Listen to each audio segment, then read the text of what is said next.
First presenter, please welcome Bayram Annakov from App in the Air. Bayram, take the stage. Thank you.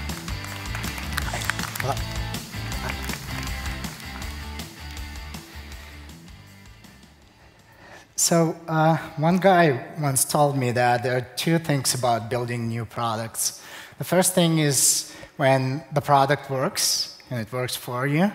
And the second is when you meet people that love your product. So last Tuesday, we had a meetup with our users in Seattle, those who travel about 150 to 200K miles each year. And as I was talking to each and every of them, I realized one thing. Every one of us wants to be treated in a unique way, in their own way, in a personal way. So let me tell you about our journey of building a travel assistant for personal travel assistant for frequent flyers. We have started with a post-booking experience, post-booking assistant for every stuff about pre-trip, day of travel, and post-trip. We did a really great job, over 1 million active users, 4 million downloaded the product, 20 million itineraries tracked each year, and this is counting. We realized that most of them are millennials, and most of them are small business or independent consultants. They are obviously high-income travelers. The more you travel, there's a strong correlation out there, and 90% of them use iOS. By the way, our app was one of those featured in iPad TV commercial, or if you enter any Apple store worldwide, you will see our app installed on demo devices. And as I was talking to our users, all of them asked us, Bayram, you do a great job of post-booking experience, but what about booking? Why don't you do and introduce booking for us? But you know what? I don't want to do a Me Too booking. I know that there are lots of booking services, and I think most of them are biased either towards supplier or conversion or time or whatever it is, or revenue, of course. Of course, we've built a great product, but the way we're thinking about booking is that we will be building a biased booking service, yes, but that one will be biased towards you, the frequent traveler. Who are you? I did the 350 hours in the year, this year only. Our average, or not the average Joe of our users, does about 18 flights a year, travels 4 different airlines, visits 7 different airports, and spends about 20K or 12K on travel. So the first thing we realized we should do is that we should build the search results in a personalized way.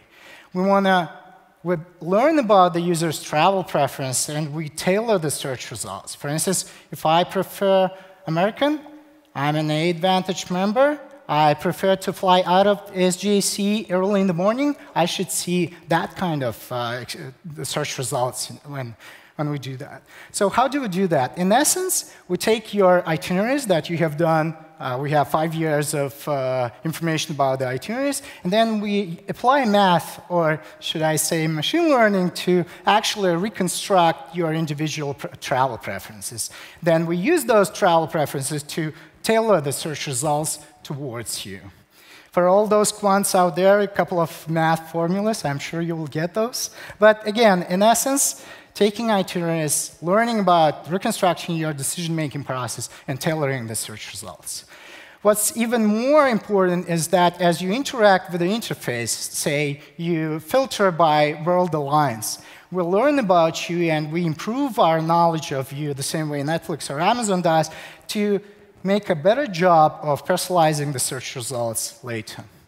And we're beta testing this with our 600 of our loyal users, and so far, in 77% of cases, we can actually predict the flight that you're going to take eventually, and this is improving as users interact with the beta version. The second thing I think no one does today is that miles is a big part of any frequent flyer's life, and we help you to manage and calculate how many miles you're going to get if you book this flight or this fare code, but not the other. And we display some contextual information that helps you make the right decision. Like, for instance, Hyatt does a 443 or 342 promotion. Why don't you book Hyatt, but not the others? And last but not least is that you know that traditional travel industry works with GDSs, and there are kickbacks, incentives, there's limited fare, limited content sometimes. We decided we want to build a direct booking. We're doing NDC connections. We have already done with the AA, UA, Lufthansa, IG Group, and some others, and we'll do that this way because we want to build the booking engine that biased towards the traveler and that has all the content available out there. And to summarize, I like this 6 Honest Serving Men of Kipling. You probably know that poem. So what we do a booking engine because we believe it should be biased towards the user. For the frequent flyer, we apply some math to personalize the search results and do the miles calculation. And we're doing it in mobile space only, and that's going to be live later this year. Thank you. Thank you very much, Bayram. You can step off the stage on this side. Mike, over to you. All right, let's hear what the focus group thinks. Mike Benjamin, want to start us off? Hi, thanks. So not surprising that... Before you start, Mike, let's do a quick thumbs up and thumbs down from the full group, and then you can add some commentary.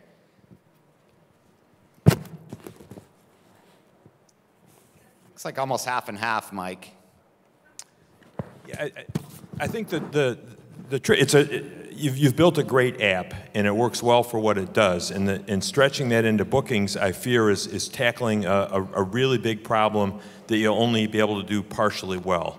So the people who are flying on those NDC-enabled airlines will get a great service, and the other guys will have to look elsewhere. So you're biting off a lot. I wish I had $1 for every personal travel assistant I've encountered over the last few years. But seriously, every single company a customer touches when they search and arrange travel wants to be your assistant. The other day I was in an airport and it was delayed. I got like 4 different brands pinging me. So unless somebody cuts through that noise, it's going to be a very crowded, tough climb. I have a problem with the notion that travelers want to see one choice, and everyone's trying to get the machine learning so that you only show one option. The computer's going to decide what someone wants, and I reject that. I think travelers actually like choice. They like seeing options, and it's a solution searching for a problem. In that we don't need less options. We want good options where we see all of the details about those options, but travelers like to pick, some will want the wide body, some want the, 737-800 instead of the 757. So I think frequent travelers do like to see options. I don't think it's a problem. So therefore, I think a lot of time is wasted on trying to reduce it to one option. I don't even know what I want, so I don't know how an AI engine is going to know what I want. More importantly, just because you took a morning flight last week doesn't mean you want to take a morning flight this week, right? Your schedule's all over the place. Bayram, nice presentation. One question I have, you said direct connect. Is that direct connect only? And you're completely bypassing the GDS? And if so, do you have full content? Do you have all airlines through the various connections? I think you have an opportunity to respond later. No other comments? We'll throw it back over to Yeah, Pete. I have one. And that is, I agree with you, Jeff, about the notion of that you want choices. But beyond that, you have different personas. It's a business trip, it's a leisure trip, it's a combination trip, and if you have different personas, there's different criteria by which you're going to search. And the second thing I get concerned about is you do bypass the GDS. Ultimately, if we're thinking about taking a trip and you have a demand experience, you run out of the opportunity of connecting all of that for the consumer, not just the airline. Okay, Pete, back over to you. Great, so we had a few questions. Do you want to answer Direct Connect?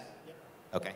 So we do direct connect with those that offer NDC. For the others, we'll just we display the inventory, but we just redirect to the website, say Southwest. We think that the most important thing is to address the preferences, but not limit. So we're not limiting. We're doing it in the best way possible to display the options that might work for you. So it's not one option. We display 3 options, and you can use others if you want. How about the moving from displaying content to booking? Say that again? So I think it was Mike that said the challenge of moving from content to booking. I think every company has some challenge, and we're prepared to tackle that challenge, and we see early success there. Very good answer. Thanks a lot, Bayram.